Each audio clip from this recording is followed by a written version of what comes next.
good list that I've put together, inspired by a couple of others and my own contribution, and I'd like to share this list with you. First, learning the power of purpose. A person who has purpose in their life, they have something to go for, some meaning. One writer described it, for some people it becomes a magnificent obsession. And for you and I, maybe it doesn't need to be that dramatic as a magnificent obsession.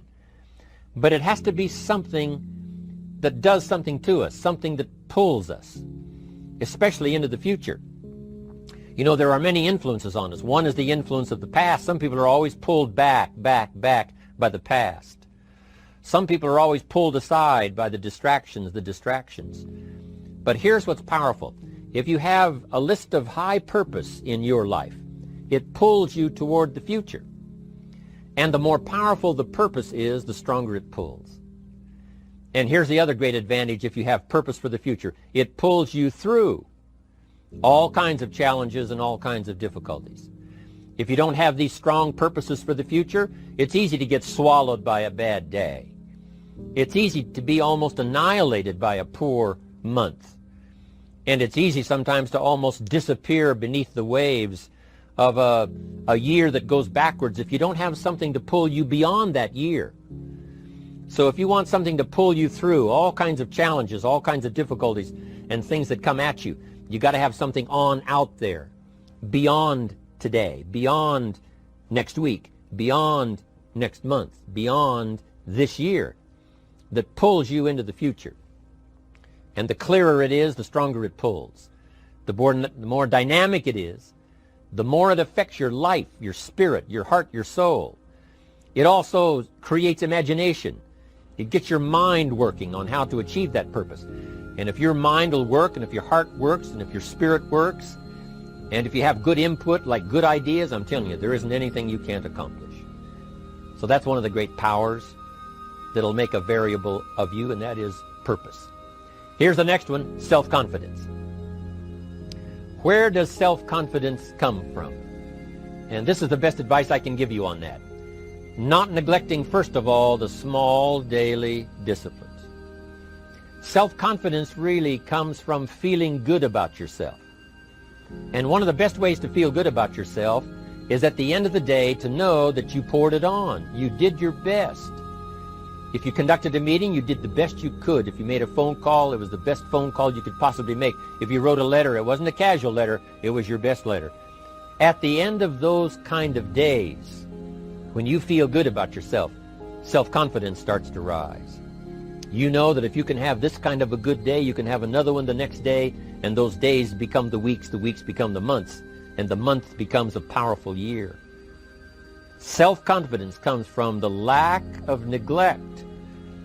If you will not neglect to do the small daily disciplines, that's where self-confidence comes from. Part of good health is self-confidence.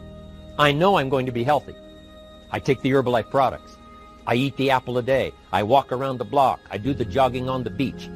At the end of the day, when you've really poured it on and you've done all the stuff, self-confidence grows. That self-confidence affects your health. It affects your future. It affects your psyche.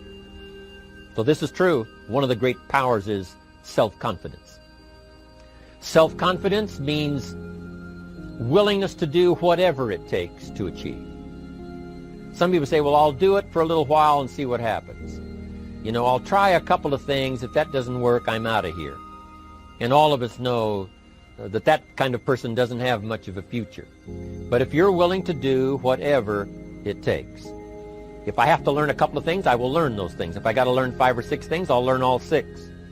If I have to take an extra class, I'll take an extra class. If I've got to read the books, I'll read the books. If I have to consult with people who know more than I know, I will do the necessary consulting. Whatever it takes, I will do. That starts to develop unbelievable self-confidence. Self-confidence also comes from the ability to rise above your circumstances, to rise above what happens, the petty little things, the discouraging things that would sink everyone else's ship except yours, that would cause someone else to quit early in the day, but you keep going. That kind of willingness to overcome all circumstances, whether it's the little challenges or the big challenges. If you're willing to do that, I promise you, this kind of power will work for you, and in you, the variable, it'll make a difference. The third on the list I had was enthusiasm. And here's what I wrote about enthusiasm. Enthusiasm that's powerful is mostly enthusiasm that is enthusiasm inside, 90%, 10% outside. We all know what the enthusiasm is like when somebody lets us see their enthusiasm, which is like the 90%, and only 10% of it is inside. But the enthusiasm that really affects people is not just being loud, but the enthusiasm that runs deep, the enthusiasm that comes from deep inside, created by self-confidence, created by purpose, created by genuine willingness to help other people. That kind of enthusiasm, knowing that you're going to get the job done, knowing you're going to affect people, knowing you're going to have testimonials flowing in from all kinds of directions. That kind of enthusiasm. A lot of it is quiet. A lot of it is unheard.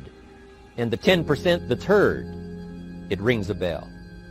People call it genuine enthusiasm because they know that what you say in the outward display of your enthusiasm is only a small tip of the iceberg of the enthusiasm you feel inside that really motivates you to do the best job you can. Next on my list to help you become the powerful variable is expertise. Wanting to excel in all of the skills and settling for nothing less than an outstanding performance. If you're willing to be the best in your field, if you're willing to demand of yourself excellence in skills, to be the best that you can possibly be. In the training, do the best you possibly can. In doing a workshop, do the best you possibly can. Developing the skills of using your personality, developing the skills of language, developing the skills of influence, developing the skills of organizing. If you're willing to be an expert in all of the skills, Herbalife has the way for you to invest those skills and not only make a handsome living, not only make a lot of money, but if you would so desire and if it would be your purpose, a chance to make your fortune. Expertise, excellence in skills. Here was the next one on my list, making a powerful contribution to you, the variable, and that is preparation. Well prepared. And preparation, of course, involves a whole lot of things. A big share of our life is preparing, getting ready. When we go to the first grade in school, we're just preparing for the second grade. After we've finished 2 grades, the 2 grades prepare us for number 3. Sometimes it seems like a long, excruciating time. And the time will just seem like it'll never come when we can finally have the performance that we really want. But it takes time to prepare. It takes time to get ready. And the decisions you make in the preparation time, those are the decisions that last for a lifetime. Preparing to have a good day. It's that preparing, maybe the night before, maybe the couple of days before the day that you're going to put everything together. The preparation for a meeting means that you've taken it serious. The preparation for doing a workshop means you're serious about the workshop. You want to make the best contribution. That kind of preparation is important. But here's preparation that's very vital, and that is to prepare yourself for success. Life seemingly does not wish to waste success on the unprepared. Life says, why waste a fortune on this person? They're not prepared to do the right things with it. They're not prepared to use it wisely. If a fortune was bestowed upon this unprepared person, it would probably be wasted. The people that could have been touched won't be touched. What could have been done won't be done because this fortune will have been wasted on the unprepared person. So not only look for fortune, not only look for the promise, but prepare yourself and ask of yourself, what can I do to make myself ready? Because remember, life was designed not to give us what we want, not to give us what we need, but life was designed to give us what we deserve. Every value in life must be paid for, and those that pay are the ones that get it. It says those that give receive. Someone says, I wish to receive, I wish to receive. You don't have to concentrate on receiving. Just become a good giver. It says those that search will find. Someone says, well, I need to find some good ideas to help change my life for the future. Then to find good ideas, that doesn't come because you need them. It comes because you search for them.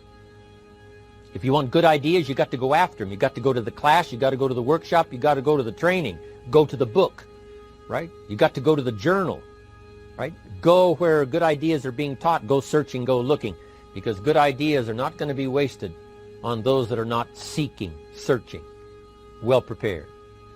So, prepare yourself to be ready for fortune when it comes, to be ready for challenge when it comes, to be ready for opportunity when it comes. Opportunity comes along and passes by the person that is not well prepared. I want to prepare myself this year for next year. Yes, I wish to be effective this year, but I'm also thinking of ways, how could I be better? How could my ideas be more powerful? How could they be sharper, more clear? How could I reach some people next year that I perhaps can't reach this year? I haven't reached deep enough into my own soul to affect some people. Some people just pass by and say, hey, what a good speech. But how could I make it stronger than that, deeper than that, more powerful than that? I cannot be as powerful as I could be next year.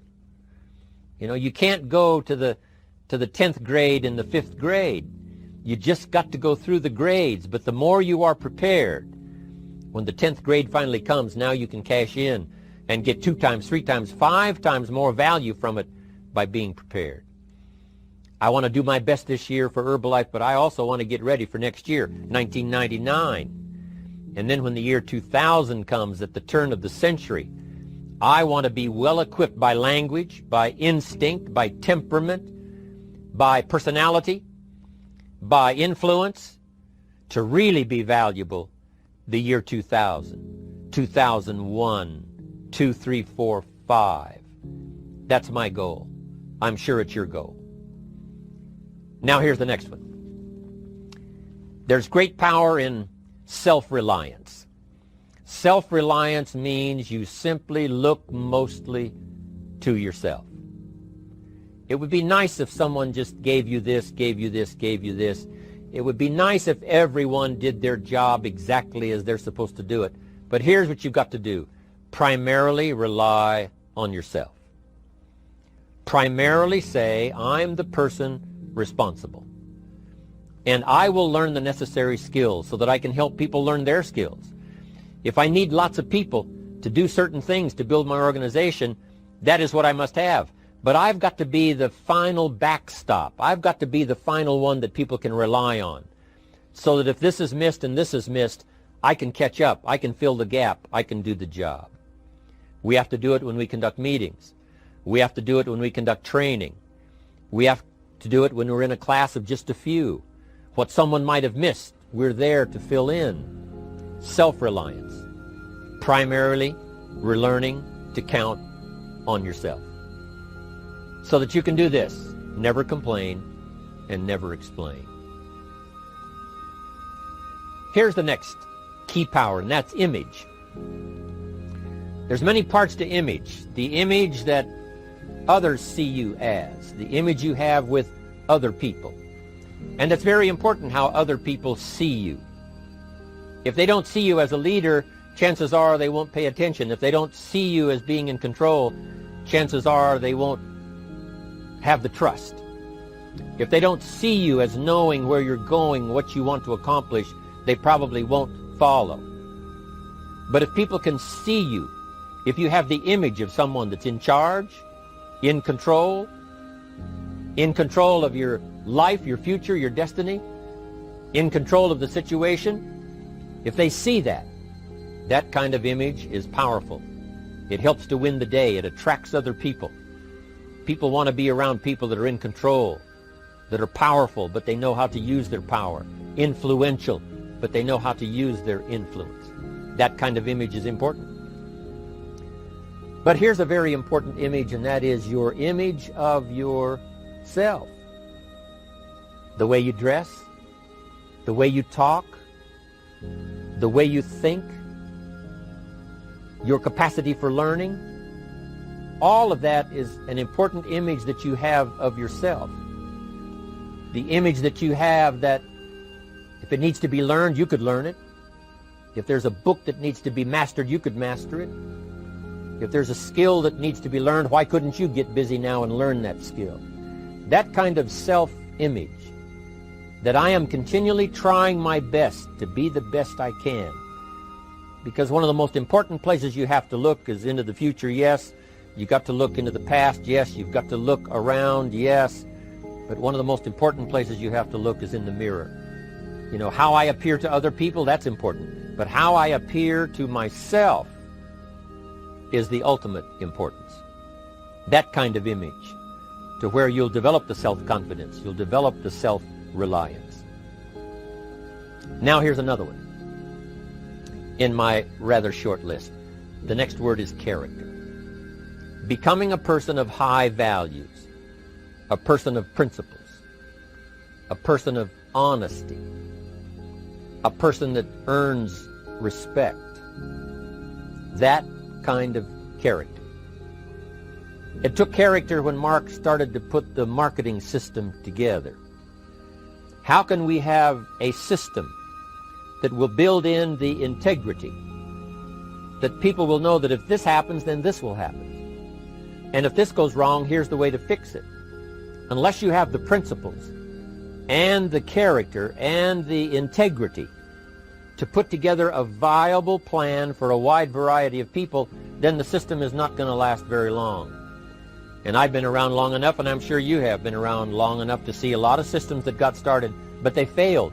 And the reason is because they were not constructed with integrity. They were not constructed with character. They were not constructed with doing the right thing. They might have been constructed to take advantage. You know, cash it out as quickly as possible and leave. Mark was involved when others took advantage of him all those years ago before Herbalife. When someone took advantage and didn't have the character, didn't have the principles, and didn't have the character to stay, the character to see it through, the character to do the right thing. So this is important, to develop the character within yourself, that people see you as honest, as fair, willing to do the right thing, willing to be helpful, but always willing to walk the center line, not to pass the line. When we come to an opportunity like Herbalife, especially multi-level network marketing, it is so dynamic, it is so powerful, and it is so possible in fortune making that sometimes people want to speed up the process by cutting the corners, by neglecting to do the right things, you know, to cheat a little here, you know, cross the line just a little bit, because then, you know, it'll grow faster and you can cash in quicker. Not necessary here. Doing Herbalife right will build your fortune longer and stronger than trying to cut the corners and not doing it right. If we'll have the integrity that Mark had when he started it and keep perpetuating that,